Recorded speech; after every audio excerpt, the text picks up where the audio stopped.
everyone. I am smiling ear to ear right now, and I am so honored to be sitting next to one of my creative idols, the amazing Anne Cleeves. And now I just have to visit Jane Austen's house and see Northern Lights, and then I'm good.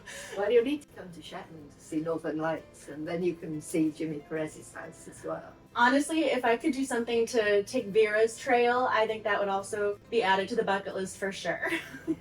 But I'm just so honored that I have this chance to chat with you because you are such an inspiration, and I love the fact that you're a woman who writes mysteries and thrillers, and you've done such a fabulous job and you've gained prominence, and it was in a genre that is predominantly male, and so I love the fact that you've carved this and you've gotten the recognition that you so rightfully deserve. That's just such an inspiration. Well, I think it's predominantly male in the US, and that's why Sarah Paretsky needed to start Sisters in Crime, and that's why we're fighting so hard. But in the UK, traditional crime fiction, which is what I think I write, was always dominated by women, from Agatha Christie, Dorothy L. Sayers, Josephine Tay, Marjorie Allen and Ngaio Marsh, those women that really set the ground for the rest of us were strong women. I was going to say, Agatha Christie, the queen, bow down to her consistently. She seemed such a long time ago, and so it's one of those, oh, she's achieved it, it is possible in today's day and age. Of course, yeah. And then after when I was starting writing, we again had two formidable writers in the UK who wrote the sort of books that I write, I guess, a bit different, but Ruth Rendell and P.D. James, Phyllis James. I love P.D. James, yeah, who also wrote, I suppose, quite literate, quite character-based stories, but within that traditional format, and I love them too. You are extraordinarily prolific, and it feels as if it's very much a fangirl thing to say I've read all of your 30 plus books. But I am curious, what inspired you in the first place to write crime, especially because you picked up the pen and you've created such a unique style. And I looked it up, and when I was doing research to prepare to speak with you, a few academics called it Nordic noir. Personally, I'm very intrigued by your writing style, the prose, and I was curious if you knew that going to the page and you had kind of preemptively thought, this is how I want to write, or did it just naturally sort of come about as you were writing? The way you pen your crime novels, it reads differently in the best of ways. Well, that's lovely to say. I don't think I try to do anything. I just try to tell the story that I want to tell, and I'm quite prolific because I've been at it a long time. My first book came out in 1986, so it's been about a book a year since, and so you hope that you're going to get better. I suppose I want the story to be clear and the writing to be quite tight, but really it's about understanding the characters as you write them, and more importantly for me, it's about place, because I believe that we grow out of the places where we were born, where we grew up, and communities where we find ourselves, so I need to understand those first before I start writing a character. Well, I'm going to jump ahead to one of the questions then, because of course when you said yes to speaking with me, I immediately had to tell my fellow Anne Cleeves loving friends that, oh my goodness, our idol is taking some time out of her BoucherCon experience to speak with me. And so her name is Paula Charles. She and her husband both read you. They both talk about you. I kind of picture them at the dinner table discussing your books. And so he actually had a question, and it had to do with setting. Here it is. So his name is Riff. One of his favorite stories from you is Two Rivers, and he was interested in your connection to Devon, where Two Rivers is set. So his question had to do with if this was a place you visited, somewhere you lived, or if there was something that particularly inspired you to utilize that setting. I thought that was a really interesting question. When I read you, I consistently notice how detailed your settings are and how it has to do with the community, but where the community's set plays a huge part in the narrative and the mystery itself. So I thought that was an excellent question to include. I can only write about places that I know well. So I live in Northumberland in northeast England, which is where Vera's set and where the filming takes place. I spent a couple of years up in Shetland, which is where the Shetland books, the Jimmy Perez books are set. And I've been going back there for 40 years or more. And I grew up in North Devon, which is where the Two Rivers series, The Long Call, Heron's Cry, and the most recent book, Raging Storm, are set. And I loved it there. It's quite different now because it's pulled in lots of tourists, and it's a very different place from when I was growing up. But it is very beautiful, but it's quite interesting because there are lots of different communities there. So the people who cater for the tourists, and but lots of rural poverty too. If you're working in hospitality, you don't get paid a lot. And I wanted to explore different parts of that region. I think what makes your setting so engaging for the readers are the details that you include. So it's not as if, oh, we're just set in this location. The way you integrate it into the narrative itself and you interweave those specific details, I think I'm curious if, again, maybe that's because you know those places so well and you're just able to draw on them going, oh, in this moment when they're on this street, I noticed X, Y, Z, and I want to include that. It's just, they ground the story and give it that realism instead of it's taking place in this amorphous crime world. Yeah, I hope so. And I think even if it's not a real place, because a lot of the places within North Devon might be fictitious. Greystone in the most recent book is, it's the small details that brings a scene and a place to life and brings a character to life. So you don't need a long description, but one small detail can make you feel that you know it. Do you know those details when you come to the page, or you come and you're writing and go, oh, this will add something? No, I don't really think about it. I don't analyse it as I'm writing. I'm just telling the story that I want to tell. My English background is coming through. I'm going, oh, this line means this, and this can be the metaphor and the simile over here. No, and sometimes you use metaphor. The heron's cry, it has a glass blower, someone who hand blows glass and makes beautiful art glass in it. And I think that is a metaphor for people who are quite pliable. Because glass is, you can blow it into any shape that you want to, but then when it's cold and hard, it can snap.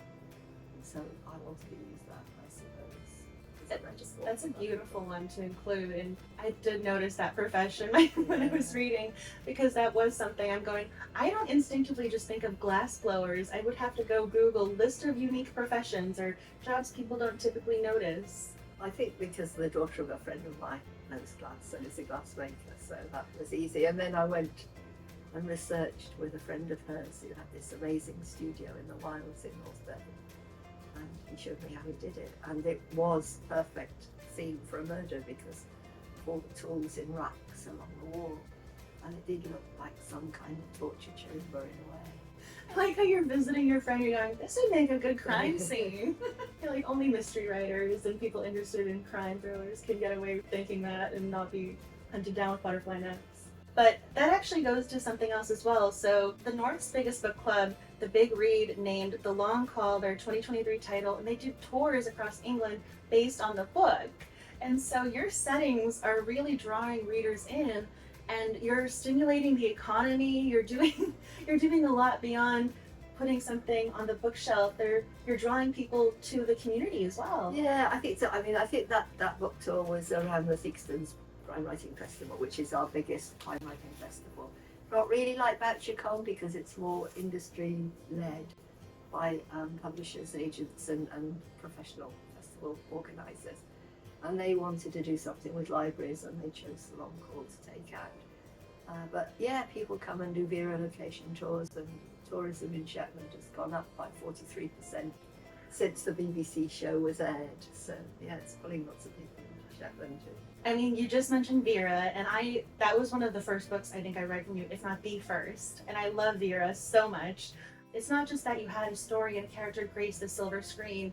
She's become a pillar of the silver screen, and she's really gained prominence, and it's consistently grown and had the ratings. So your character, she's taken on a full-on life of her own. Well, she has, thanks to a very great actress, because Brenda Blethyn was a double Oscar nominee before she started playing Vera, and had an amazing theatre. She worked for the National Theatre, did Shakespeare before she went into film. So yeah, just very, very lucky. And she's a very kind woman, and we get on very well. But she is a reader as well, and she reads all the books. We send her a proof as soon as a book comes out. So she calls it going back to the source material. She worked with the director Mike Lee on Secrets of Lies. His way of working with actors is that they really need to understand their character. do improvisation around the character. And so that's her way of doing that, and that was source material, understanding the character better. Well, I think because she's such a skillful actor, I understand the character better by watching her, because she pulls out bits of the character through the portrayal.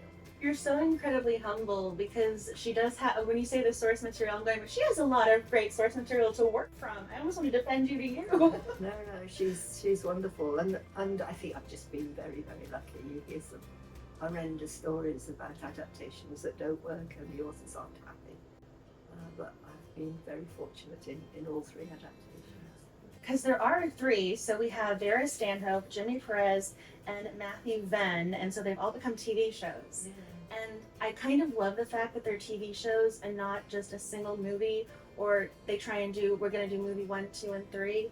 I think having the TV show gives it so much depth and the ability to really dive into the characters. So I was kind of curious if you also like the fact that it's a television show over a film. Yeah, I think we make fewer films in the UK than you do in the US. So if you're going to get on the screen, it's much more likely to be as a TV show. And we're known, I guess, for our TV dramas. And have great script writers and actors who are committed to doing it well. As you say, as someone who is completely, absolutely in love with Bird Box, and I have my Acorn TV subscription. Yeah, BritBox brings lots of the best of British television, not just drama, but gardening shows and soap operas and documentaries to the US, I think. Okay, I do have to ask, if you have a favorite show, then that's a part of Bird Box. I'm not. I think, is Karen Pirie on BritBox? It's a recent adaptation of Albert Dermott's novels, and I love that they did one series. See if you can find it. It's a crime drama with the actor Lauren Lyle plays the lead, and I thought it was terrific, and it's coming back for the second time. Oh, that's so nice. I love it when they get that season 2 because it was so well received. Well, when you said that your leading lady will also help inspire you realize something about the character, is there something specific that comes to mind going, oh, she did this and that definitely something I should include? I don't think so. I think it's much more organic than that. I think she absolutely embodies library. She doesn't look like her. Brenda will always be elegant, even if she's bulked up or wearing a famous Macken hat, but she has that strength and that humour and that compassion, and I love that. She did, before she took on the role, she did a soap opera in the UK called Outside Edge about a village cricket team, and so I knew she did humour really well. She was great in that. And she does drama, so it was a perfect casting. You're making me want to go watch and enjoy all of her backlist of previous work. No, you should. She's done some great stuff. There's something incredibly sweet about how you give her credit for bringing the character to life. Because to me, you're the one who gave the character life, so it's almost as if you brought the baby into the world and now someone else is, this is the college level education of you raise a child until 18 and now they're out in the world doing something else. Yeah, I always say that it's a bit like giving a child up for adoption, because you wouldn't give it to someone you didn't trust, but once you've handed it over, it's not your place to meddle anymore, so you just give it over, and then it's down. If you don't give it to a production team that you don't trust to do good things with it. And it's the same production company, Silver Print Pictures, that make all of my books into. I didn't actually realize it was the same production company. That's wonderful, though. They're on different, Shetland is on BBC, and The Long Call and Vera were on ITV, but yeah, it's the same production. I think that's why, because I thought different channels, different. And there are different nuances, and the execs are different, but it's the same people on the ground. I'm glad that you have a good team that you do trust and have that relationship with. I also think you have a very healthy mentality, because I do think some writers will see a change and go, oh, did I do something wrong? Is there a reason this has changed? Or, oh, I wish they didn't do it like that. It's such a different form, I think, and you hope that the director and the scriptwriters have a very clear view of what they want to do with the show. And if I were to be interfering every 5 minutes, that would just muddy their vision, that very clear vision that they've got about what they want to do. So much healthier, I think, and they'll do what they want. You just save yourself a lot of angst if you just hand it over and let them get on with it. But you need to trust them first. So inspiring. Like, teach me your ways. How do you stay calm? Just get old. It comes with age, I think.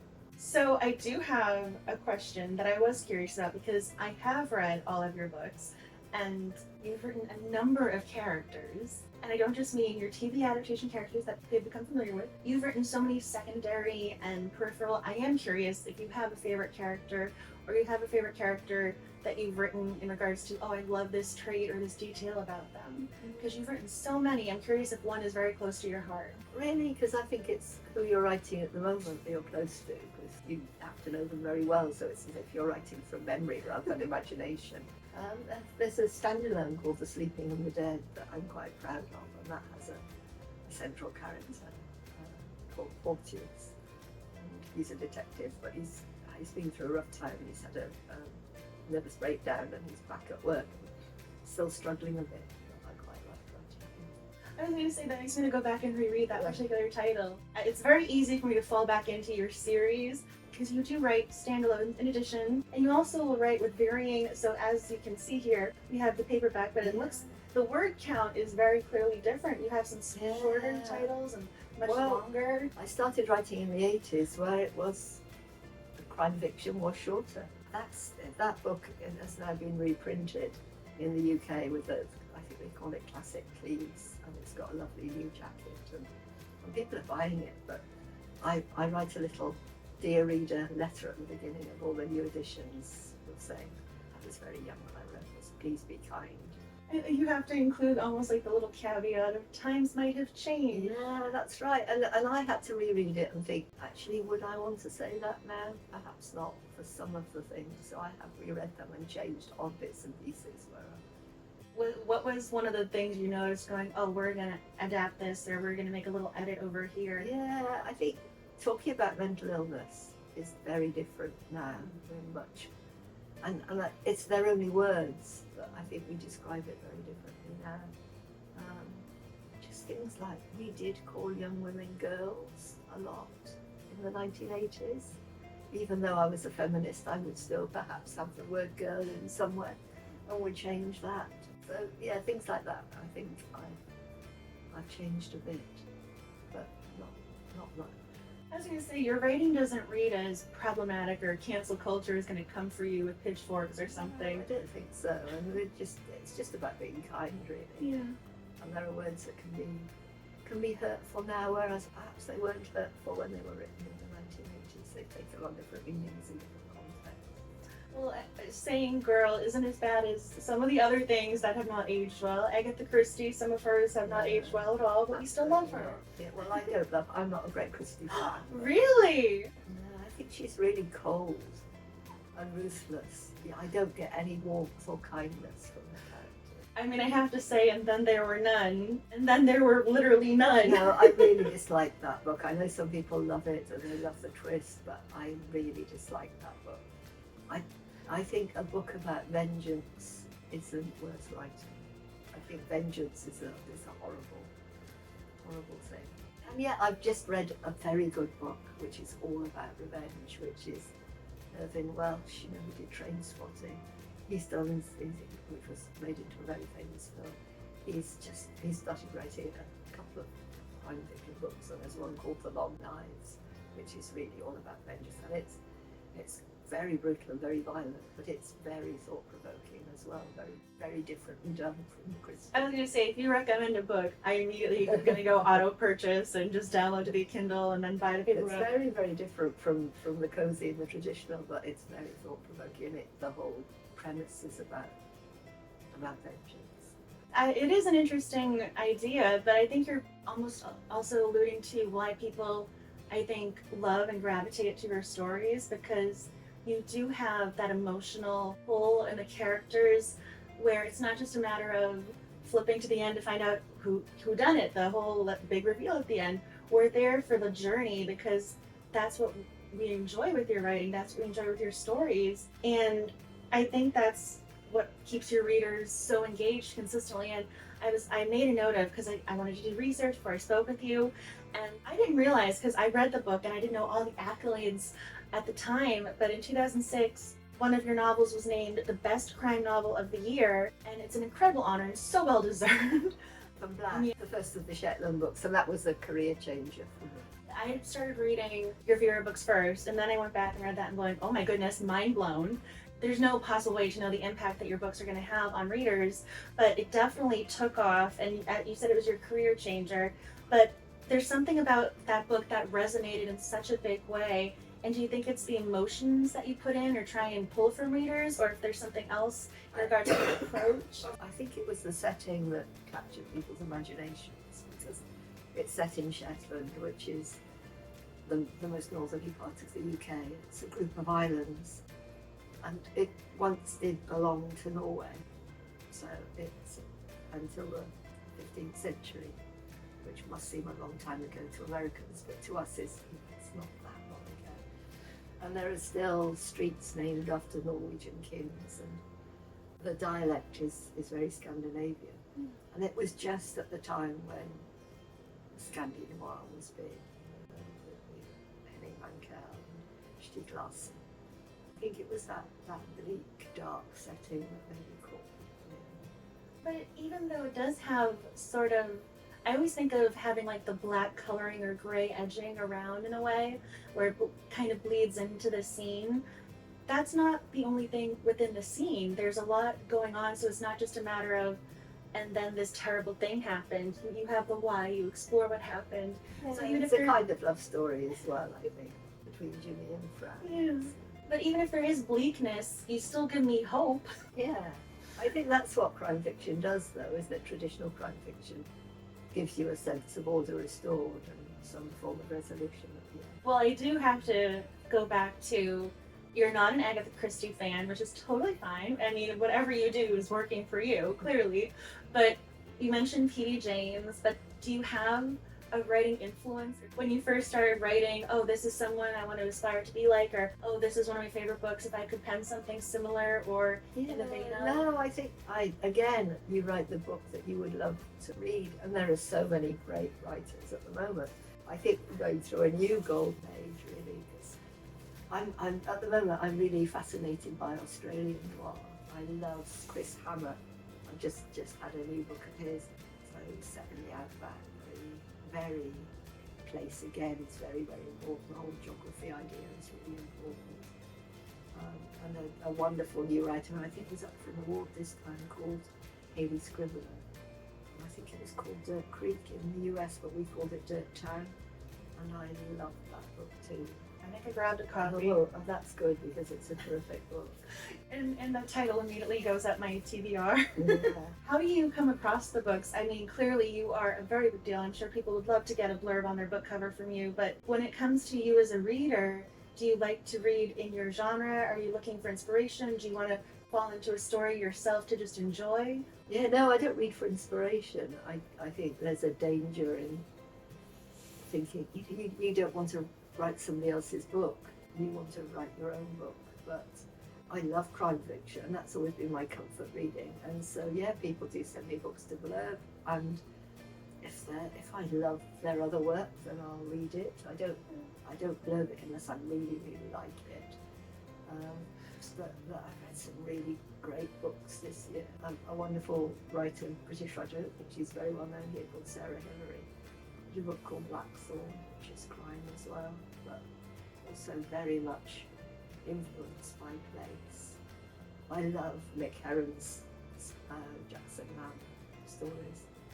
I think crime writers, we know each other, especially if we're in the UK, we meet up at conventions and we are great friends and support each other because there's plenty of room for all of us. It's not a competitive thing, I don't think. And it's great to be able to support new writers. I am curious when you say that in regards to the UK, because every so often it can come across as very competitive in the publishing industry. So it does feel a little cutthroat at times. And the fact that you're saying it can be a very supportive community, I mean, clearly it's just making me smile, and I love hearing you say that. I am curious if there's a little bit of a difference when it comes to UK publishing with that, or I don't know. I mean, UK publishing is hugely competitive as well, but that's the industry. And I think as writers, we want to support people new to the genre if they're good. You know, I want to say wonderful things about books that are wonderful because I want other people to read them. And the more good crime books there are, the better it is for all of us because more people will read crime fiction. I mean, it's also incredibly kind when someone of your stature says something about a book. I mean, as soon as you take to any social media platform anywhere, or someone says they spoke to you and then they post it on social media platform, your name carries weight. I mean, people respect your opinion. Well, that's why you only blurb if you really enjoy the book. But You lose credibility. But it's really nice, though, that you take the time to read the book. And again, if you enjoy it, you do blurb it. I think that's wonderful because you are shining the spotlight on another author. That's just very incredibly kind and generous of you. Yeah, I mean, I can't read all the books that people want me to read, but if there's something that catches my eye and I've enjoyed it, I write about it. So I did have a question, and you have been writing for such a long time, and you've grown as a writer, you've written different styles. I was curious if there's something, if you would tell your younger writing self, or when you were just starting out, you would say, oh, this is something I wish I knew then. I don't think so, because I think there aren't any rules with writing. I mean, I can't tell anybody how to write a book because there are some people who plot meticulously and write a synopsis, and I think it was P.D. James, who, if she wasn't particularly enjoying chapter 2, could write chapter 18 because she knew exactly what was going to happen. I'm not that sort of writer. I write organically. I start at the beginning, see where it takes me, and then go back and edit a lot. So I think it's just, what would I tell my younger self? Just do what you did, really, and don't panic if you don't make it immediately, because I was 20 years without any commercial success. So, Oh, really? yeah, the first 20 books were published by a mainstream publisher, but made very little money. They went into libraries and they went into independent bookshops, but not into any of the big chains. See, it's very hard for me. I'm going to be revealing my age here. So in 2006, I think I would have been in 7th grade or something. So I had just been finding your work probably when I was in 8th or 9th grade. So in my head, I've kind of grown up reading you. And to me, you've always been a success and a big deal because that's how, I mean, your book was in the library front and center. Or when I took out the book from the library, there were multiple people who had already taken it out before me. So I never knew you as a non-commercial success. No, not at all. And I think I would say to new writers, it's tough. You know, it's a tough business, and some people think that publishing is sort of cozy and hearty, and the people can be lovely, but it's a business. And if you don't sell books, then they'll dump you. And if they pay you a huge advance and you don't sell books, they're much more likely to dump you than if you're less greedy and take a smaller advance and earn your advance out. So just enjoy the writing. You have to enjoy it because there's no guarantee that you're going to make a living out of it. So when you mentioned that you said it was 20 years, so was that probably 10 to 20 books that were It was 20 books that I published that, you know, because the advances were so small, I sold out the advance, and I always had to have a day job during those 20 years. It was maybe enough to go on holiday or to buy the kids some bikes or something. It wasn't a huge amount. And then I did when Raven Black came out. Well, so the reason why I was kind of thinking of it in that regard is because, again, I started reading you and you had titles that I went and pulled back from. So at the time, this was before the Kindle and automatic ebook downloads, but I did place orders with the local library, with Barnes & Noble, so I was able to purchase your books.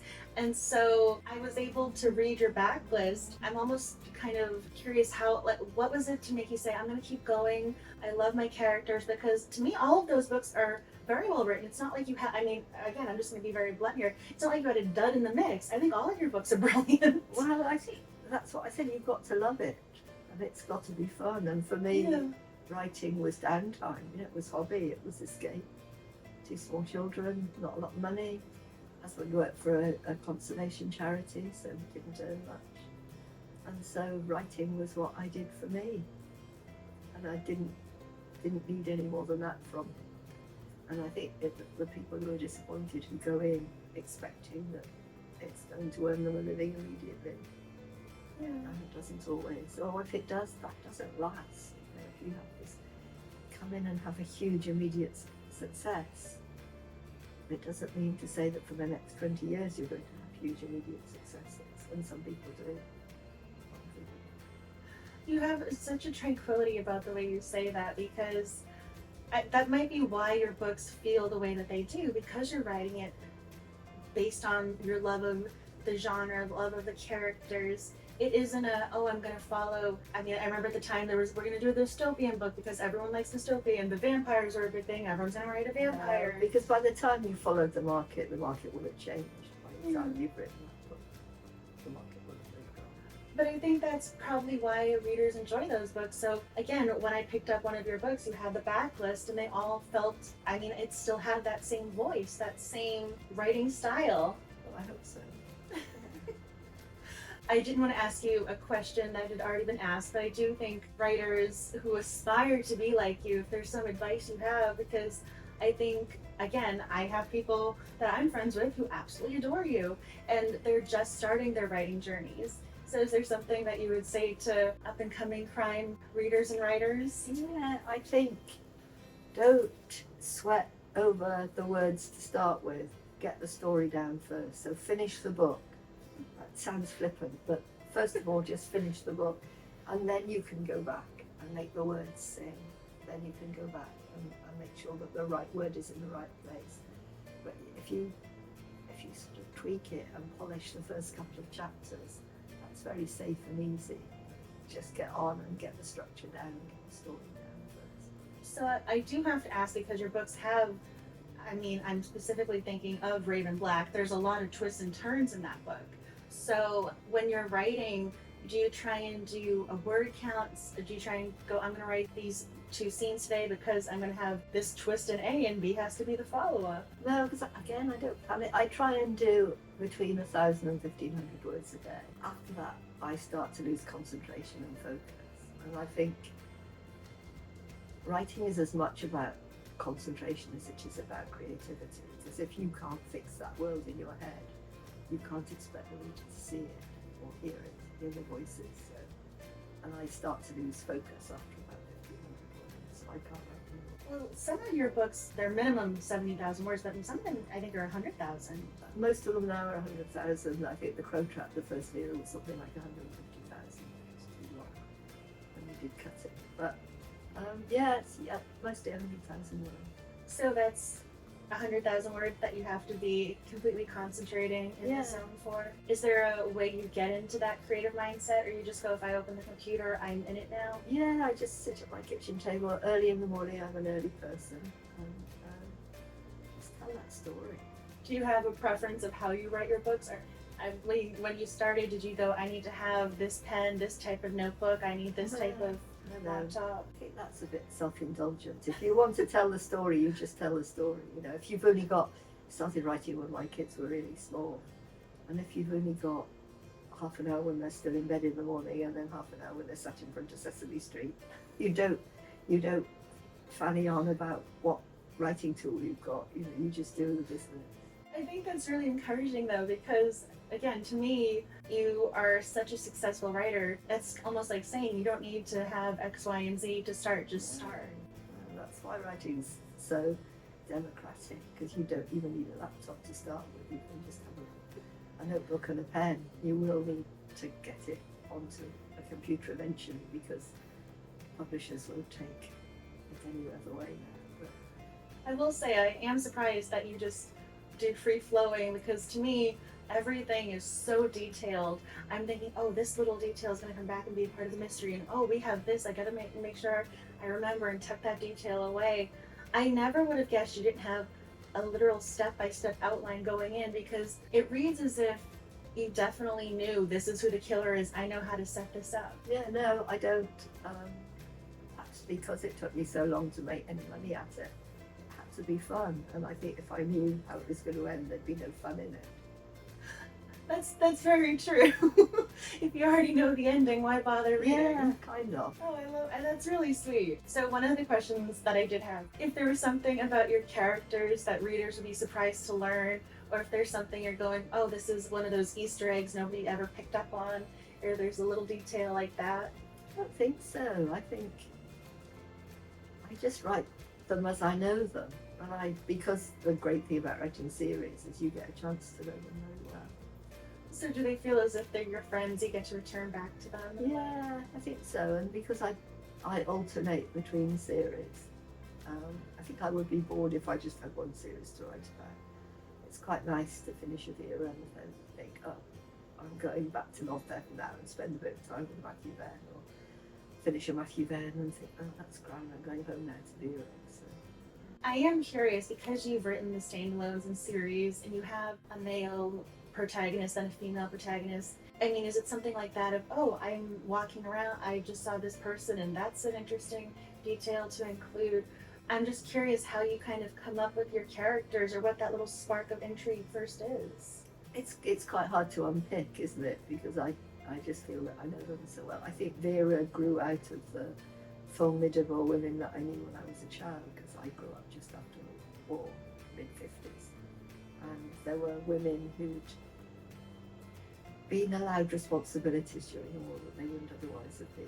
So they were teachers and social workers and hospital matrons and ran offices and worked on farms, and then when the men came back from the war, it seemed as if you married, that was taken away from you, because you had to be a 1950s housewife and look after your husband.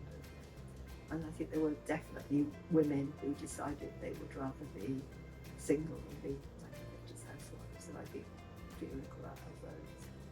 Matthew Venn, I think, grew out of the fact that he'd come from a very tight evangelical background and lost his faith, and I thought that he might join the police service as a way of finding that idea of community and duty again.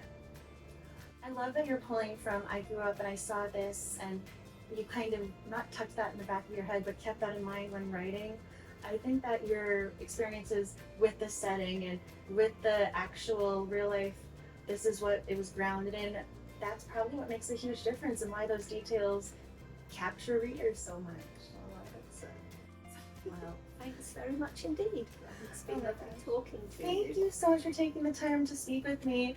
Clearly, I am a huge fan. If you've not read her books, you are missing out on a great reading experience. And then you're going to have all the other books to go read. So I'm actually jealous that you can now go read her titles and experience them for the first time. Because some of those books, you have those twists that I did not see coming. And I will never be able to have that, oh my goodness moment with them again. But I had that moment when I first read them. Well, so thanks very much. Thanks, Angela. I'm happy for readers because they'll have those moments and they'll be able to enjoy you. I'm so honored that you took the time to speak with me. Thank you so very much.